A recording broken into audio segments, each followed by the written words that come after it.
On a typical morning, New York residents wake up to an inexplicable rumbling that causes walls to collapse. In the middle of the city, a military plane crashes. People look up in fear as enormous flying ships hover in the sky, transforming into screens displaying the friendly face of a woman named Anna, who is the leader of her people. They are very pleased to meet with intelligent beings and are willing to share knowledge and technology that will make life easier for Earthlings in exchange for water and some minerals. Her speech is broadcasted worldwide as the ships have appeared over all major cities on Earth. Father Jack Landry does not understand the excitement of the Vatican and his senior colleague towards the visitors. But upon entering the church, the priests are amazed to find that the entire room is full of people. FBI agent Erica Evans documents the increased activity of one of the terrorist groups that has begun to purchase explosives. Anna arrives on Earth to meet with the government, demonstrating friendliness and emphasizing the peaceful intentions of the visitors. Journalist Chad Decker compliments her and receives a witty response. 3 weeks have passed since their arrival. Medical centers are filled with people as the visitors have identified 65 diseases that can be cured with the new technology. But not everyone likes this invasion. Protests are becoming more frequent. Erica discovers an underground storage facility with explosives where the body of a man killed by terrorists is found. Ryan refuses to speak with an unknown caller who urges him to take action. He's no longer the same person. The visitors organize tours on their spaceship. Eric's son, Tyler, flies with a friend. The guys are impressed by the power of alien technology and the beauty of the welcoming girl, Lisa, who invites them to join the Peace Ambassadors program. Father Jack urges to get to know the aliens better before trusting them. But the healed visitor who rose from a wheelchair leaves everyone stunned and amazed. Erica finds numerous links to visitor materials in her son's account. Chad Decker is chosen by Anna for an interview. The leader of the visitors wants to address all unpleasant questions to help end the protests. Ryan receives a call from an unknown number again, but hangs up. FBI agents go to the home of the man killed by the terrorists and find an invitation to a cell meeting on his phone. A man named Georgie ambushes Ryan. They need his help, but Ryan refuses. He will not endanger his fiance's life. A fatally wounded visitor comes to Father Jack. He learned the true intentions of the visitors and intends to expose them. The man hands a letter to the priest and then dies. Anna asks Chad not to ask uncomfortable questions, but it's his profession to do it. The woman is ready to leave and Chad gives up. Erica arrives at the meeting she learned about at the murdered man's house. The meeting leader, Georgie, announces that everyone will be given a dose of painkillers. Chad starts the broadcast. Everyone who came has their skin cut off behind the ear to show that they are humans. The visitors are lizards who disguise themselves as humans and have lived on Earth for many years. Their goal is to destroy humanity. Meanwhile, Anna assures the viewers of her openness and kindness. The visitors have long infiltrated all areas of human activity: business, government, religion, and the military. They cause destabilization, meaningless wars, and the distortion of religion. Anna announces the expansion of healing centers. The final phase of the plan began when the aliens revealed themselves to humans. Now they want to present themselves to everyone as saviors of humanity. Tyler forges his mother's signature on his application for membership in the Peace Ambassadors. Erica demands proof. Father Jack shows her an envelope with pictures of visitors living on Earth, including a photo of a wanted terrorist. At that moment, a glowing orb, a visitor search tool, flies into the room, and the invaders begin killing the invited guests. Erica fights with her partner Dale. Ryan fights against Georgie. The agent kills Dale with a blow to the head and sees a lizard-like skin under his human skin. Jack takes the woman away. Ryan orders Jeremy to run. He is horrified. The visitors are just beasts. But Ryan opens a cut on his hand and shows a reptilian skin. He too is against the invasion. There are others who are willing to help humans defend their planet. Moreover, they too are now Earth residents. Anna's assistant, Marcus, thanks Chad for conducting the interview and promises a multi-billion audience. Erica is in shock. Who and what to believe now? She is ready to participate in creating a resistance. After all, the visitors have long been preparing and have armed themselves with the most powerful weapon: love. Meanwhile, Tyler joins the ranks of the Peace Ambassadors. Erica and Jack see the aliens clearing up the battle scene in the warehouse. The agent calls 911, but her call is intercepted by the reptilians. Jack notices a flying observer and people start running. Erica is in shock from everything that's happening. Dale was her partner for 7 years. She sends Jack home and asks him not to trust anyone. At home, Tyler promises his mother not to interact with the visitors and hides his ambassadorial uniform under the bed. Erica sees Dale everywhere when she is urgently called to work regarding his disappearance. Ryan's nighttime wound begins to worry him. Chad, thinking the interview was unsuccessful, repeatedly watches it again. Erica arrives at the office, where she feels like everyone she meets suspects her of Dale's disappearance. His wife is also here, since her husband always warned her about delays. A special agent from the FBI's Commission on the Threat posed by the visitors visits Father Jack. The man who died in his arms had been warning them about the danger of the invasion for years, but naturally no one believed them. Erica is interrogated, but she conceals everything that happened at the warehouse. She talks about her spiritual closeness to Dale, but then they report finding a partner's car. Erica has to admit that the address was in the case file on the terrorist. She inspects Dale's car and takes his ID and gun. She hands over the phone to her boss, Paul. Anna continues to establish diplomatic relations with the world's peoples.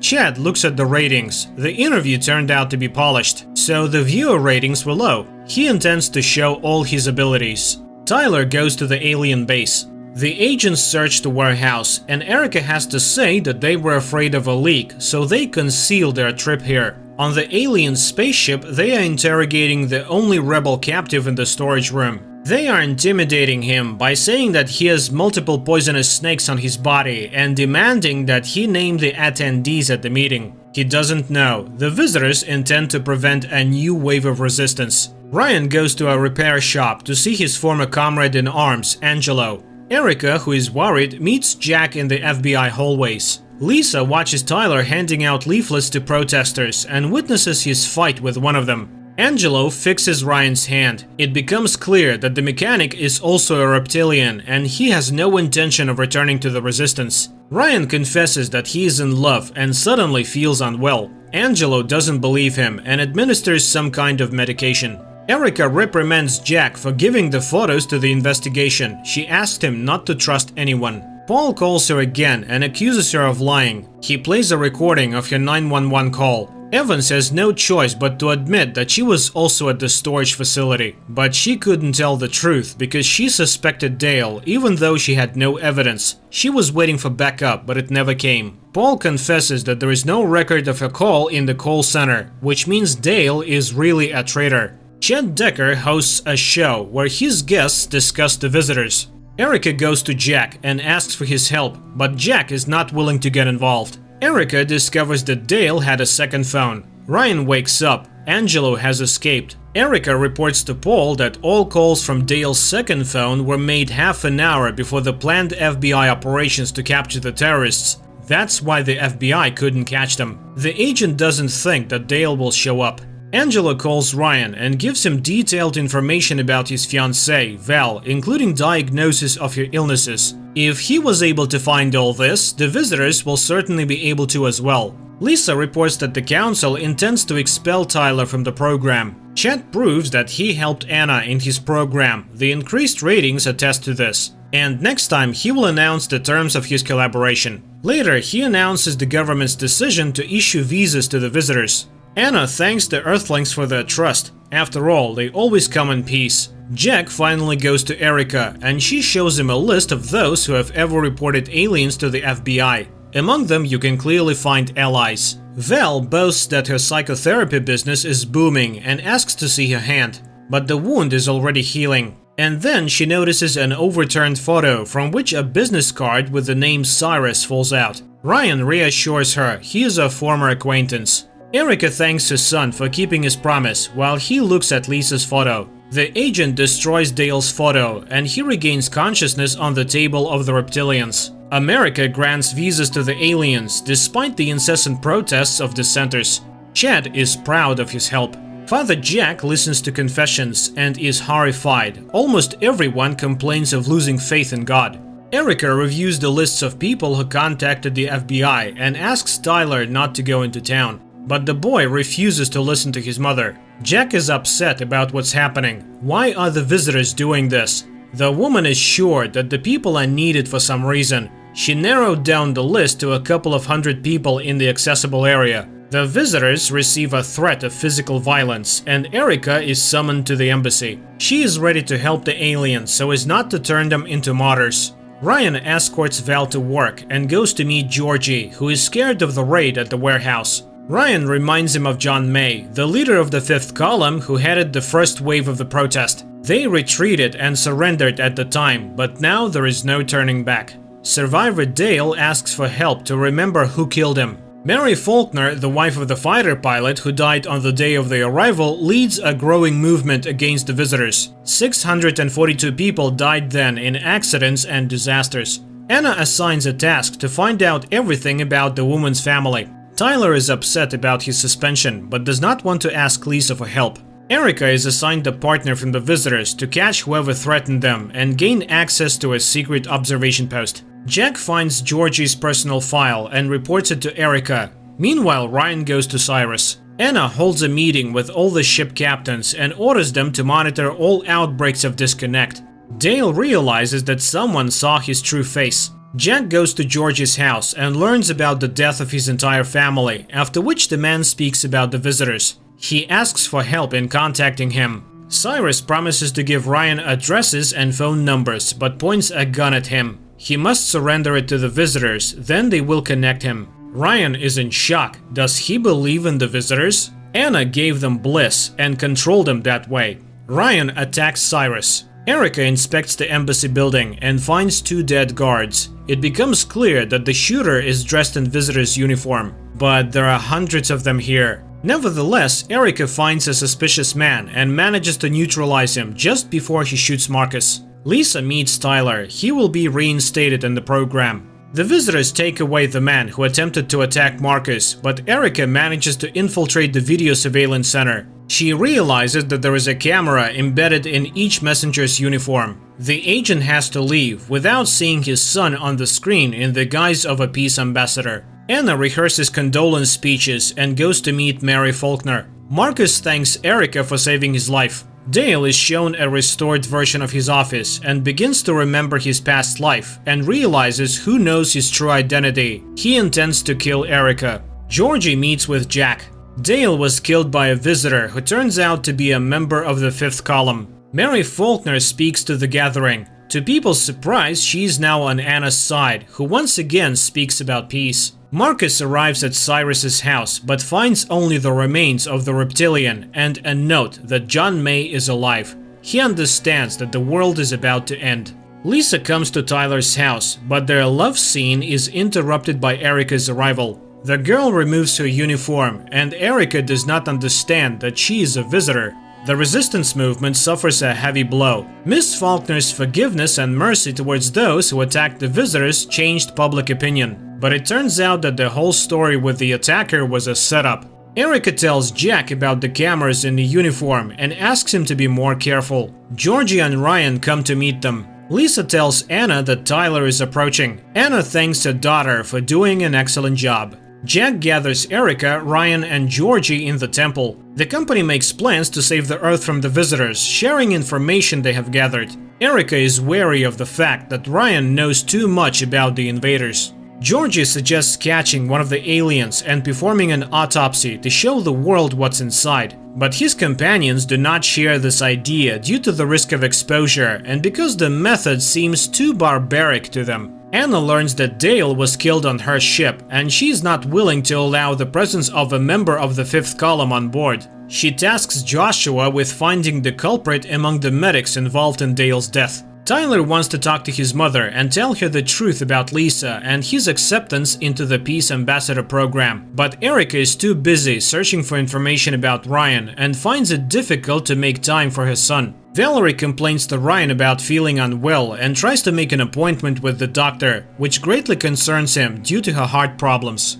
Tyler's latest attempt to talk to his mother fails due to a phone call. Ryan calls Erica and asks for an urgent meeting. The resistance fighters gather again in the church to discuss the vitamins that Anna announced on the big screens. Ryan is convinced that the substance will kill anyone who agrees to take the injection. Erica goes to the FBI base to investigate everyone involved in this experiment, and the company learns about Peter, who went from being a simple lab technician to a professor of chemistry. Tyler complains to his therapist about his mother and her lack of time for him. The teenager takes out his peace ambassador uniform from his backpack and proudly tells Valerie about his passion, enthusiastically describing all the benefits of friendship with the visitors. However, not only the doctor, but also Anna and Lisa, who are monitoring Tyler through the camera on his suit, are listening to his monologue. Both of them realize that the boy is completely under their control and can be invited to the ship. Valerie asks the guy how to get to the visitors' health center, and he promises to help the therapist.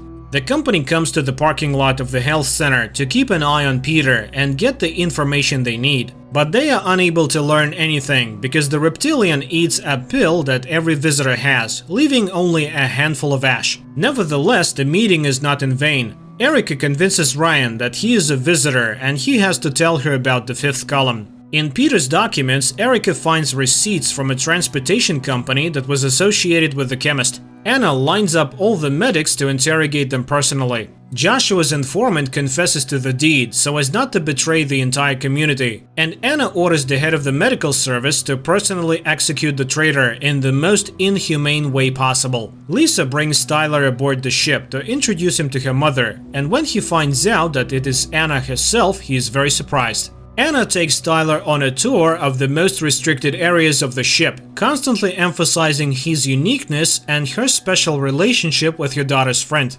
Joshua cannot bring himself to harm his informant, but he realizes that they have no choice, otherwise his death would be in vain. A loud scream is heard from the operating room. Erica and Ryan sneak into a warehouse where Anna's advertised vitamins are stored, and it turns out that the substance has already been added to all flu vaccines. In addition, the group discovers bodies on which the experiments with the drug were conducted. Valerie undergoes a diagnosis at the health center. The scanner confirms her heart disease, but it also shows something else. The ship's security team arrives at the warehouse, and the rebels are forced to flee. Ryan tries to activate the self-destruct system, but he is attacked by one of the rivals.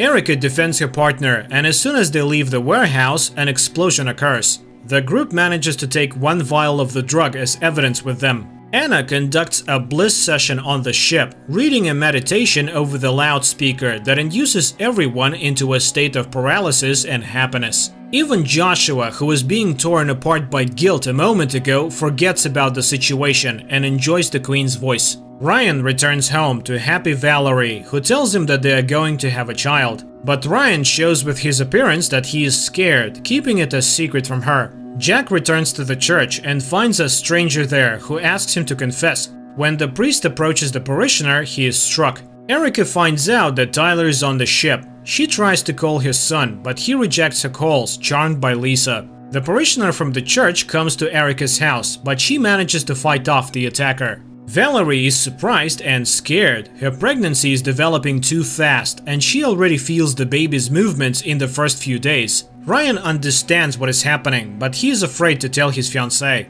Erica comes to the ship to pick up her son, but the guy doesn't even come down to see his mother, only appearing before her as a hologram and telling her that he is not going back home. Jack finds himself on a ship where his wound is treated and he is injected with the R6 vaccine, just as Ryan brings a sample to Dr. Perman, another visitor who has joined the resistance. The girl promises to find out what's in the vial, but that's not what worries Ryan the most. He is more concerned about Valerie, as it has always been believed that a visitor cannot conceive a child with a human. The visitor's equipment shows that Kyle Hobbs is responsible for the explosion at the warehouse, a terrorist who has been wanted for a long time. Erica hopes to find him before the visitors do, but that's exactly what Anna needed to distract the authorities. Erica and Ryan find Hobbs and offer to take him with them to figure out who set him up.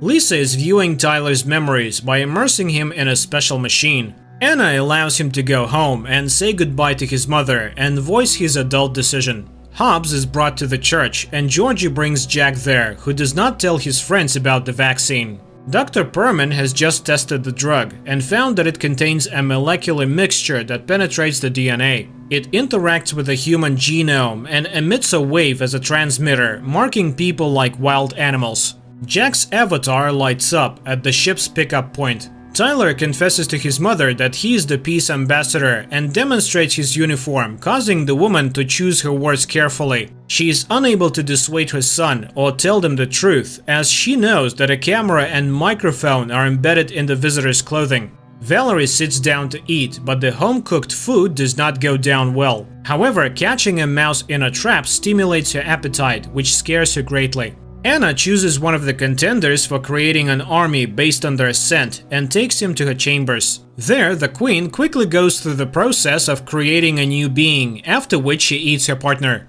Ryan plans to infiltrate the ship to initiate a rebellion through the visitor's system. He doesn't tell his friends that there is another reason. He urgently needs phosphorus for Valerie, otherwise she won't survive the pregnancy. Just in case, he asks Georgie to take Valerie to Dr. Perman and tell her the truth about him if he doesn't return, so that she can deal with the baby. While the group waits to see what will happen with Ryan's visit to the ship, Erica continues to try and reason with his son and takes him to live with his father, hoping that he can influence him. Ryan successfully infiltrates the ship under a false identity, recreating other people's documents and fingerprints. However, he immediately faces a test ordered by Anna. Using equipment, she plans to determine which of the visitors has started experiencing human emotions and has become a member of the fifth column. The 6th episode ends here. Hey guys, should we make another video with the continuation of the first season? Let us know in the comment section down below.